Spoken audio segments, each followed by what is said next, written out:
everyone to Live with Dean, and we are streaming around the world from the PCTV studio in Pottstown, Pennsylvania. That's right, streaming around the world. For those of you that are outside the Channel 28 PCTV viewing area, just go to your computer, log into my website, and you'll be able to watch the show on the computer. I am very pleased today to have a wonderful nurse with me. Why? Because today is Nurse Day, and I want to thank all of you nurses out there, the nurse aides, anyone that is a caregiver today, actually, for being so kind to so many people that need you. And this is one of those very kind nurses. Her name is Gerry Fioriglio, and she is owner of Family Caregivers Network. I'm proud to say hello to you today, Miss Nursey Gerry. Thank you, Dean. I'm glad you made it to the show. Yes, I know. It was a busy morning, but I'm so glad you could have me here today, especially on Nurses Day. Oh, my, yes. You know, it is such a, I think, an honor to be able to have time to say thank you to all those nurses and caregivers, the nurse aides, the hard job that they do out there. So thank you so much for having me today. Well, you're quite welcome. I'm glad you're here with us. You know, you do more for folks than just provide in-home caregiver and caregiving in a facility. You do more than that. You counsel people, and you help people through very trying times when they're on hospice, right? That's correct. And you also have to deal with families and siblings. Is that correct? That's correct. That's probably some of the more challenging parts of what we do in the, I would say, the supportive end, the counseling end with families and the siblings to help them through the process or the journey of taking care of a loved one with a chronic illness. It takes a lot of different people to handle all of this. You know, some people can handle taking care of someone like that, even if it's their mother or their father, and some people aren't able to do that. And I don't feel that we should really put down the people that are unable to do that. That's correct. There, you know, everyone has maybe a different way or part of caregiving that they can participate in the care of a parent or a loved one. For example, maybe there's someone that can't do the direct care.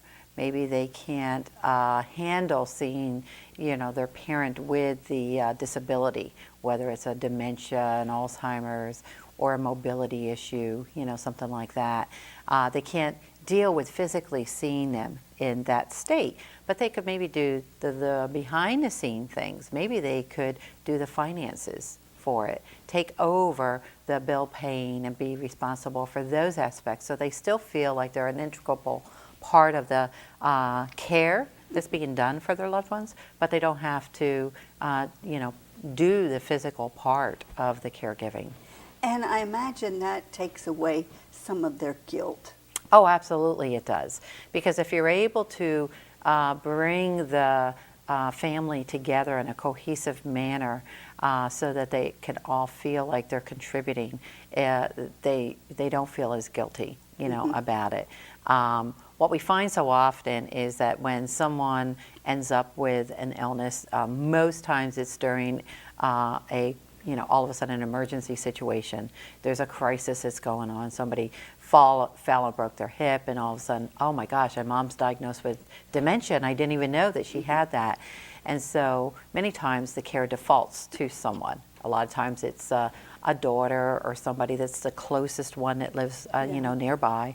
And then you have the others that are the extensions of it that maybe don't live so far away or live farther away, and they feel guilty, you know, that they're not there, or that they've, you know, they've put that job on the other sibling to do. So the more that you can include them, you know, in it, we find that when we, you know, sit down with families, if somebody is living across the country in California or out in the Midwest or whatever, I include them by teleconferencing. You know, we have the capability to be able to do that, whether it's through a computer and you Skype them in, or you actually use it through the telephone system, but include them in the care planning process.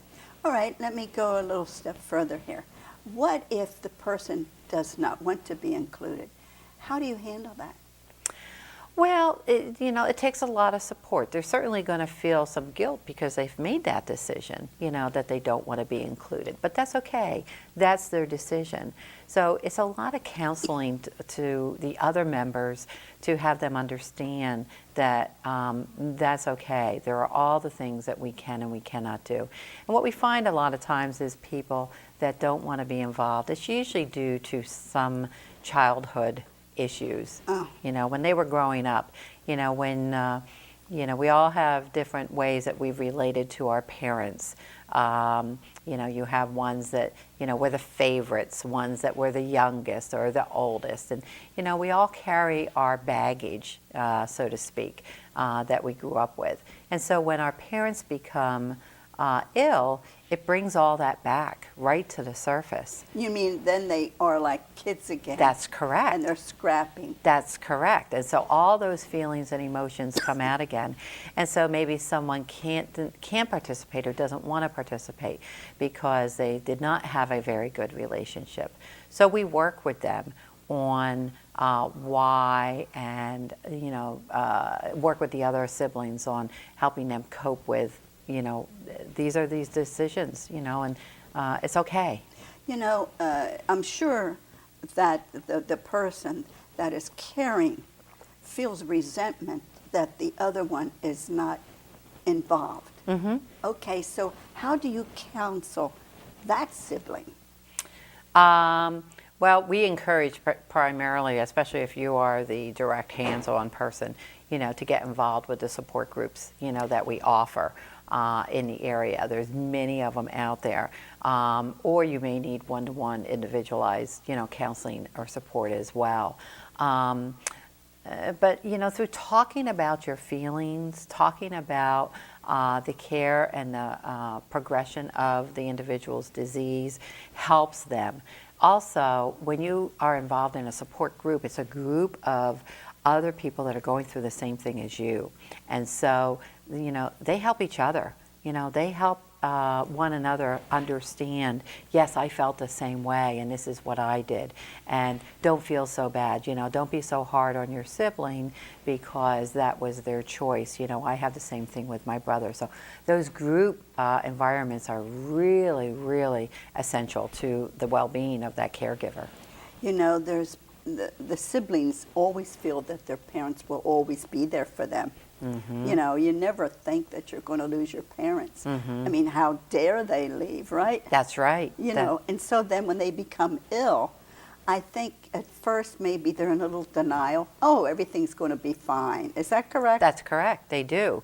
And then over time, they see that, oh my gosh, this isn't. And many times what we find is that the person that's most involved, the sibling that's most involved in the care, at the time of passing of that parent, they have grieved during that time that they've cared for them. So their grief at the time of the funeral and thereafter is going to be much different than the sibling who was less involved, lived farther away, didn't visit them. They're going to grieve much harder. And it's very hard to get them on the same page or to get them to understand that, well, it's okay, Dean, you grieved over the last 2 years because you took care of Mom. So you've already seen Mom gone, where this is all just new for me because I wasn't as involved. So then you feel that the person that's taking care of the loved one is really letting go during the caregiving time? Absolutely. Most of them do. There are the handfuls that, will hang on, always and have a really, really difficult time. But most of the time we see during that, and it's usually a couple of years, 2 years. The average time for someone with a chronic illness is anywhere from 4 to 5 years. Mm-hmm. Some people with Alzheimer's can live up to 10, 15 years. Mm-hmm. So during that period of time, they are actually, they're seeing a death as it progresses. Mm-hmm. So it's easier for you to understand.